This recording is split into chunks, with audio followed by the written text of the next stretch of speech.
ठरलं तर मग या मालिकेच्या येणाऱ्या भागामध्ये आपल्याला पाहायला मिळणार आहे की तिकडे साक्षी आणि प्रिया यांच्या दोघांमध्ये जेलमध्ये हातापायची चालू असते. त्या टायमाला साक्षी प्रियाला बोलते की सगळं कोर्टात व्यवस्थित चालू होतं, पण त्या टायमाला तुला तुझं नाव घ्यायची काय गरज पडली आणि तुला हे सगळं करण्याची काय गरज होती आणि त्यामुळे मला तुझा खूप राग आला. ते प्रिया बोलायला लागते की तुझा मला राग आला, पण तुझ्यामुळेच मी अडकलेली आहे. आणि ती जेलमध्ये एकमेकाची कॉलर पकडून एकमेकाला ढकलायला बघत असतात आणि ह्या दोघांची मारामारी होत असते. त्यानंतर दुसऱ्या दिवशी महिपन तिथे साक्षीला जेलमध्ये भेटायला आलेला असतो. त्यानंतर साक्षी जेलमधला सगळा प्रकार घडलेला ती सांगत असते आणि त्यानंतर चिडलेला महिपन त्या जेलमध्ये असलेल्या प्रियाचा गळा पकडून हाताने आवळू लागतो आणि महिपन तिला बोलायला लागतो की तू कोर्टामध्ये साक्षी विरुद्ध साक्ष दिलीस आणि तू आता इथे माझ्या मुलीला मारायला चाललीस आणि तू कोर्टात साक्ष दिलीस की साक्षीने गोळी चालवली म्हणून. तर बघ आता मी तुझा इथे नरडा आवळतो आणि असं बोलत महिपन प्रियाचा नरडा आवळू लागतो आणि त्याच टायमाला जेलमधील पोलीस येतात आणि महिपनला प्रियापासून लांब करतात. तेव्हा महिपन बोलायला लागतो तू आता वाचलीस, पण ह्याच्यानंतर कितीदा वाचशील, आणि हे बोलत तो तिकडनं निघून जातो.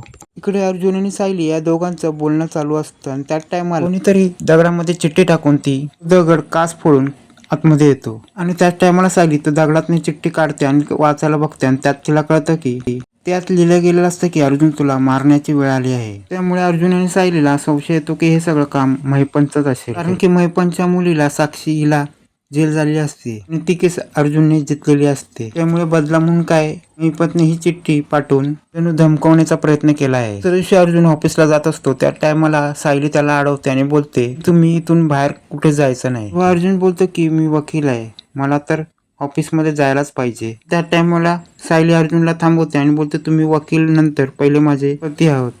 इकडे पूर्ण विचार करत असते मी त्या अश्विनचं लग्न या प्रियावर लावून दिलं आणि त्या टायमाला तिला चक्कर येते. त्या टायमाला सायली तिला सावरते आणि बोलते पूर्णाई. त्या टायमाला पूर्णाई बोलते की नको तू मला आई म्हणूस, मी आई म्हणण्याच्या लायकीची नाही, मी तुला किती त्रास दिला. सायली बोलायला लागते की किती पण तुम्ही बोललात तरी तुम्ही माझ्या आई आहात. टायमाला घरातलं वातावरण हलकं फुलकं करण्यासाठी सायली अर्जुनला सांगते की श्रावणात येणारा पहिला सोमवारी आपण आपल्या घरात अभिषेक ठेवूया आणि सायली बोलायला लागते की त्यामुळे आता पूर्णाईला पण बरं वाटेल आणि दर सोमवारी श्रावणी सोमवारचा बेत होतो. तो इथे सायली सुमनला फोन करते आणि बोलते की तिला आणि प्रतिमाला श्रावणी सोमवारला येण्यासाठी आमंत्रण करते. ते सुमन बोलायला लागते की प्रतिमाची तब्येत नाही, तू जर कॉल तिला केला असता ती यायला तयार होईल. ते प्रतिमाची तब्येत बरी नसते तेव्हा इथे रविराज प्रतिमाला बोलतात की तू तन्वीचा विचार करणं सोडून दे, ती जे पण काय वागली ना ती तिच्यापाशी, तिने जो निरापराध माणसाला जो त्रास दिलाय ना तिची शिक्षा तिला मिळालीच पाहिजे. उद्या जाऊन आपण सायलीची भेट घेऊया आणि तिथे मधुभाऊंची पण आपण माफी मागूया. रविराज बोलतात की तू या तन्वीचा विचार करणे सोडून दे, तिने आपला विचार केला नाही आणि आपल्या भावनेशी खेळली, मग आपण तिचा विचार का करायचा. आणि आता मला वाटायला लागलं की ही आपली मुलगीच नाही. रविराज बोलतात की तन्वी आणि सायली एकाच आश्रमात वाढल्या, पण ही आपल्या मधुभावना वाचवण्यासाठी कॉन्ट्रॅक्ट मॅरेज करते आणि दुसरी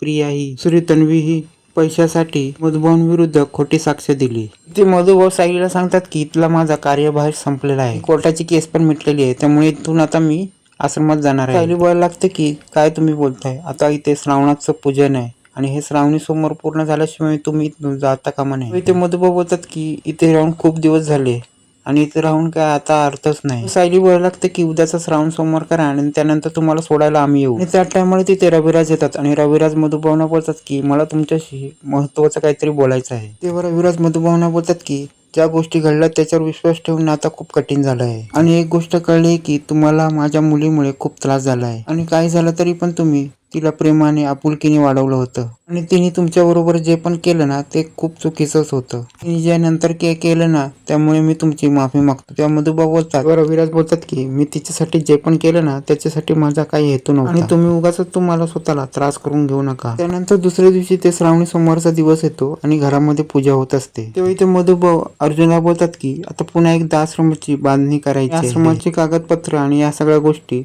तयार करण्यासाठी तुमची गरज लागेल आणि आश्रमातील जे पण डॉक्युमेंट असतील मी तुम्हाला लवकरात लवकर पाठवून देतो. ते डॉक्युमेंट तुम्ही लवकरात लवकर बघून घ्या. अर्जुन बोलतो काय आहे ते डॉक्युमेंट माझ्याकडे द्या, मी ते चेक करतो. सायली मधुभाऊला बोलायला लागते आपला जुना आश्रम सुरू होणार ना, तेव्हा अर्जुन बोलायला लागतो हा त्याचा पहिला प्रोसेस होणार, लगेचच आश्रम ताब्यात मिळणार नाही आणि त्याच्यासाठी थोडे दिवस जातील आणि त्याच्यासाठी कागदपत्राची जुळवाजुळव करूया आणि त्याच्यानंतर काय होतं ते बघू. इथे सायली नंतर येऊन पूजेची खाली येऊन तयारी करते आणि त्यावेळी पूजेची तयारी करत असताना त्याच टायमाला सायली पाय उपडा करून पूजा करत असते. त्याच टायमाला घरातली मंडळी रविराज, मधुभाऊ आणि पूर्णाई सगळे तिकडे येऊन बसलेले असतात. त्याच टायमाला तिथे कल्पना येतात. रविराज सगळेजण त्या दिशेने पाहू लागतात. त्याच टायमाला सगळ्यांचं लक्ष तिच्या पायाकडे जातं आणि पूर्णाईला कल्पनाला सगळ्यांना पायाचं तुळशीपत्र सगळे बोलतात की सायली तुझ्या पायाखाली काय. तेव्हा सगळे दृश्य पाहायला लागतात. तेव्हा अर्जुन बोलायला लागतो हे काय नक्की. तरी ते प्रतिमा बोलायला लागते की हिच्या पायावर तुळशीचं पत्र. हिचं तुळशीचं पत्र ते तन्वीच्या पायाच्या खाली आहे. प्रतिमाला सगळं आठवायला लागते आणि ते बोलते की तन्वीच्या पायाखाली तुळशीपत्राचे खून होते. रविराजांना हे कळल्यानंतर त्यांना कळतच नाही.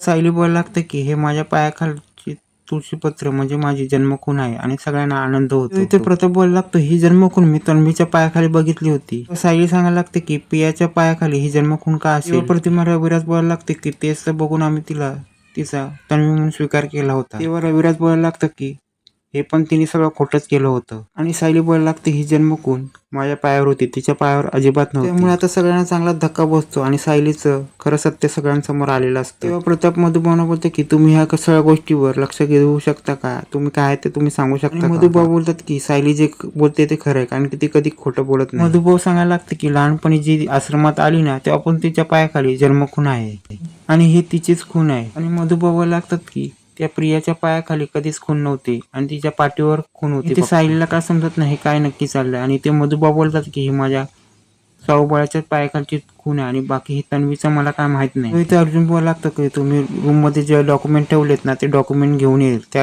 येतो त्यामध्ये तुम्हाला काय ते समजेल. मधुबा बोलतात की त्यात मी सगळा जी प्रत्येक व्यक्ती आणि कोणी येतं ना त्याच्यात मी सगळी खानाखून ठेवली आहे. ते डॉक्युमेंट घेऊन येतो तेव्हा इथे अर्जुन सायली बोलायला लागतात की हे काय आहे. तेव्हा अर्जुन बोलतो ही प्रिया जी खोटं बोलून या घरात आली ना ते सगळे तिने बनवून आणलेले सगळे डॉक्युमेंट आहेत. आणि अर्जुन ते सगळे डॉक्युमेंट खोलतं त्यामध्ये जे आश्रमात ज्यांची एंट्री झाली असते त्याच्यामध्ये सगळं त्यांचं नाव बिव सगळं आता बोलायला लागतो की या प्रियाला आता जेल झाली आता तिचं खरं सत्य पण आता सगळ्यांसमोर येणार आहे. मधुभाऊ आता प्रियाचं सगळं कागदपत्र दाखवतं. ती आली त्याचा टाइम दिवस आणि तिच्या पाठीवरची खून. ती इथे आली होती तेव्हा तिला कोणी गुंडाने तिकडे सोडलेलं होतं. ती आश्रमात आली होती तेव्हा 2-3 वर्षाची होती आणि तन्वी खरी बघायला गेलो तर 5 वर्षाची होती. एक एक करत उलगडा होतो आणि सुमन बोलायला लागते की ती खरी तन्वी नाही ती भामटी. आणि शेवटी असं बोलत सगळ्यांसमोर आता खूप मोठा खुलासा झालेला असतो.